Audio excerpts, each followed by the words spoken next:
Hey everyone, before we dive in, please hit that subscribe button to join our community and keep these stories coming. My dad stood rigid at the airport, clutching a bulky envelope with my name scrawled on it, handed to him by a man in a crisp navy suit. My brother Derek, pale as a ghost, lingered nearby, acting like nothing was wrong. Just 4 days before, they'd been chuckling as I walked out of Mom's dining room, Derek's words still ringing, "You don't belong here." "Stay away." I didn't yell. I just left. Now, their carefully crafted world was crumbling, just as they'd orchestrated mine too. Before I share what went down that night, smash that like button and comment with where you're tuning in from. Have you ever set a boundary with family and held it firm? That Sunday felt like it was meant to matter. Mom called it family dinner, as if the label could patch up our fractured ties. I spent hours in my apartment layering lasagna, brushing garlic butter on bread, picking out a Merlot I couldn't quite afford. It wasn't about the meal, it was my olive branch, proof I still cared enough to show up. Their house reeked of cinnamon candles and staged nostalgia, too polished, too perfect. Laughter filled the air as I stepped through the door, but it vanished the moment I appeared. Dad glanced up from his phone, gave a single nod. Mom flashed a smile she'd give a stranger. Derek, sprawled in his chair, boasted about his latest business deal, one I'd quietly propped up 3 times already. I set my dishes on the table, steam clouding the cheap tablecloth, waiting for someone to make space. No one did. Dinner played out like always. Loud, chaotic, a show with no room for me. They tossed around plans for a spring family reunion, debating dates and hotels like I wasn't even there. I nodded when expected, my heart thudding too hard. I didn't need an invitation, just a sign they saw me. When a lull hit, I forced a smile and said calmly, "Let me know when the reunion is. I'll book early." The words lingered, then fell flat. Mom's fork scraped her plate. Derek didn't glance up. Dad cleared his throat and offered more bread. I should have been used to it, the way they erased me right in front of me. But something about that moment, the effort in my steady voice, Mom's refusal to look at me, made the air feel sharp, thin. Maybe I'd finally grown enough to see cruelty dressed in politeness. I poured a small glass of wine, leaned back, and watched the scene unfold like a stranger. Derek, the golden child, held court. Mom kept the peace by saying nothing. Dad controlled the room with his tone. I told myself to stay calm, to not ruin another Sunday. But deep down, I knew peace built on silence isn't peace. It's a lesson in giving up. That was the last Sunday I tried to earn a seat at their table. The silence after my questions stretched on. Then Derek looked up, his smug grin sharp as ever, the kind he used to wound without lifting a finger. "You're not family," he said, loud and clear. "Don't come back." No one flinched. No one stopped him. The room didn't shatter, it collapsed inward. Mom pressed her napkin to her lips, hiding a smirk. Dad slapped the table, laughing like it was the best joke he'd heard all week. Their laughter, sharp and hollow, echoed off the walls. It hurt more than the words. I stared at the lasagna I'd made, cheese still bubbling, steam rising like it belonged to someone else. Shame burned my neck, not anger, but the sting of realizing they'd rehearsed this moment without me. I didn't speak. I set my glass down, folded my napkin, and pushed my chair back slowly, letting the scrape linger. Derek smirked. "What, Jenny can't take a joke?" I met his gaze, steady. "You meant it," I said quietly. He didn't deny it. None of them did. I grabbed my coat. Mom's voice trailed after me, thin and hollow. "Jenny, stay. It's just dinner." "No," I said, slipping into my sleeves. "It's a message." I heard it. Outside, the air bit in my eyes, cold and sharp. Behind me, their laughter resumed, muffled through the door, like they couldn't stand a moment of quiet. I stood on the porch, breathing until my chest steadied. Then I walked to my car, lasagna still warm in my hands. Some silences don't ask for explanation. They declare their own ending. I didn't slam the door or cry on the drive home. I just navigated the dark suburbs, headlights cutting through fog, one thought pulsing like a heartbeat. This is the last time I try to fit where my pain is their punchline. The next morning, sunlight sliced through my blinds, dust dancing like snow. My phone stayed silent, no calls, no texts, no apologies. The quiet screamed louder than anything they could have said. I made coffee, sat by the window, and tried to convince myself this was peace. Empty, but still. But peace built on avoidance isn't calm. It's just waiting for the next step. By day 2, the calm felt fragile. I checked my phone once and again. Nothing. They hadn't noticed I was gone. On the third night, I left my phone in the middle, telling myself I was done. On day 4, my phone buzzed. I stared at the screen before opening the message. Hey, did your bank lock?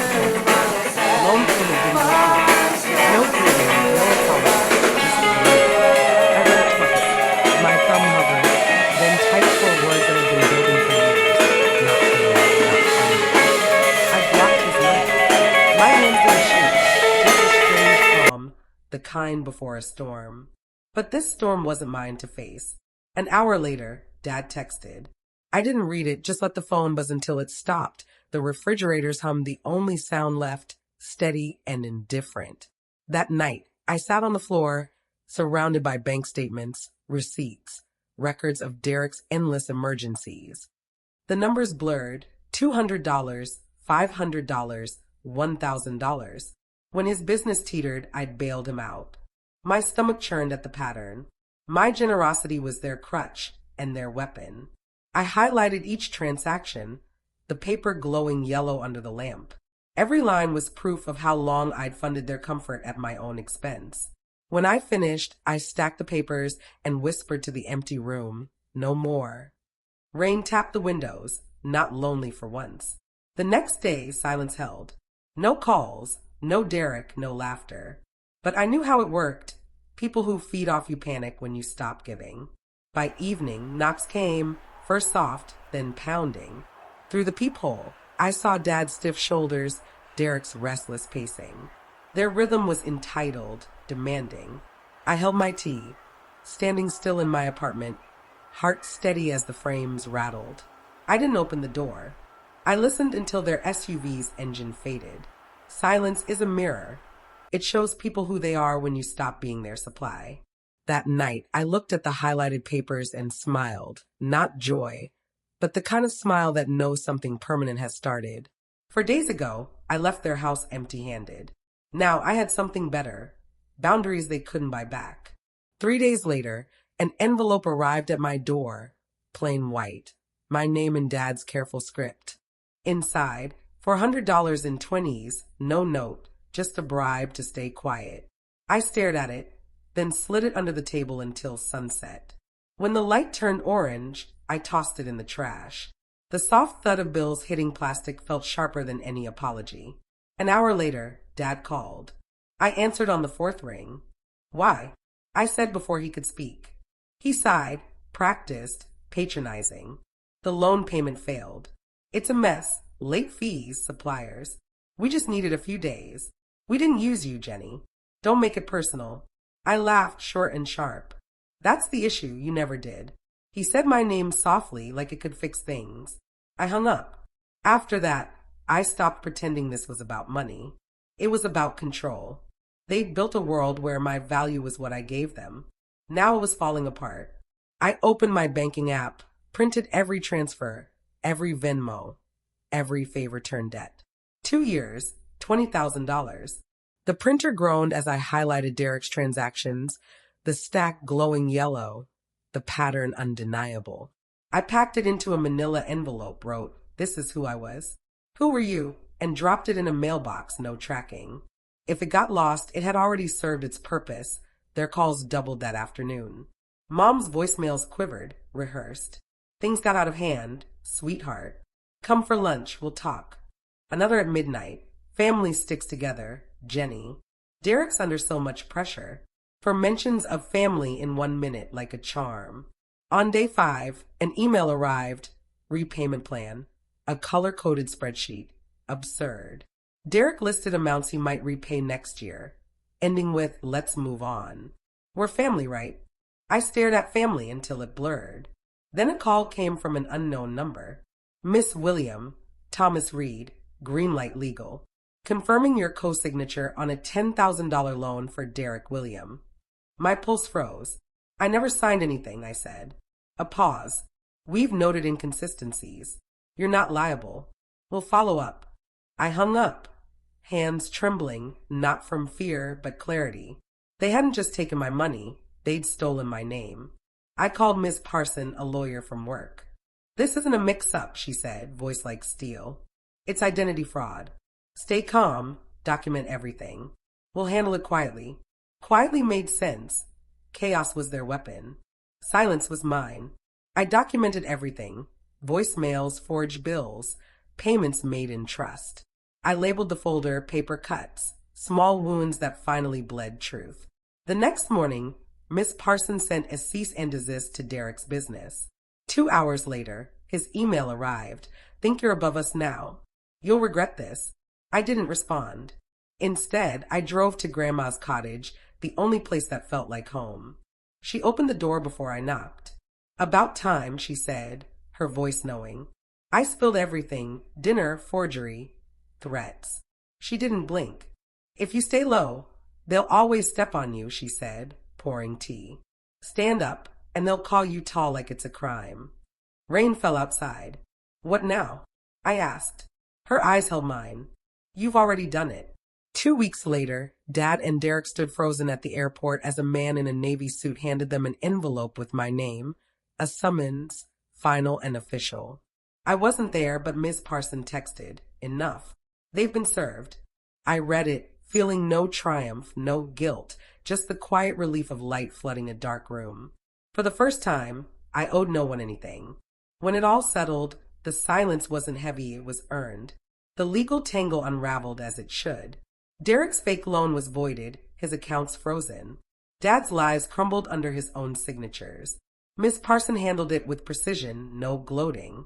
Neither did I. Justice doesn't need fanfare, it just needs to function. I didn't check on them after. Whispers carried the news. Derek's business tanked, Dad's credit shot, Mom dodging neighbors who saw through her misunderstood family tales. One night, Mom called. I almost ignored it, but the memory of her braiding my hair made me answer.